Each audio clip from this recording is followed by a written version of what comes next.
Tingnan ninyo ang legit point guard ng Barangay Opao, James Carlos Entrampas.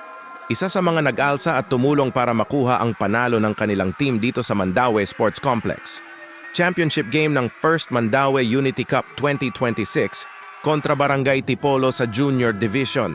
Hindi man siya katangkaran, pero grabe ang galaw, bilis at diskarte sa court. Maliit man sa height, pero malaki ang ambag. Tara, panoorin natin ang kanyang solidong highlights.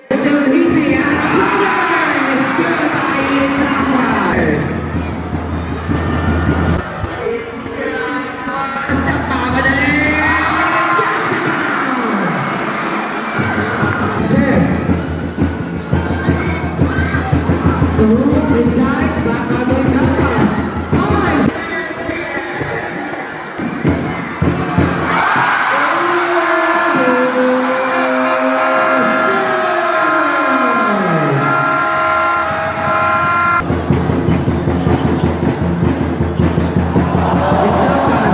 Winner has goes over.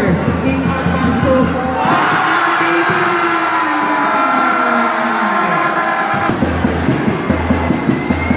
Sanchez, wise answer.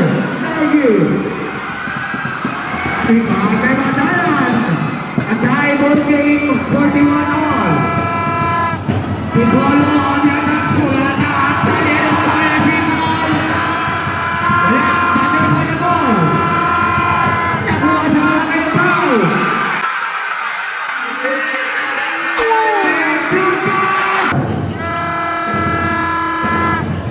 And also Assistant Tournament Director at City Councilor, Councilor Eugene Andaya.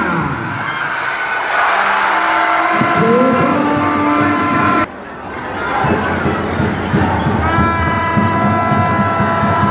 Steven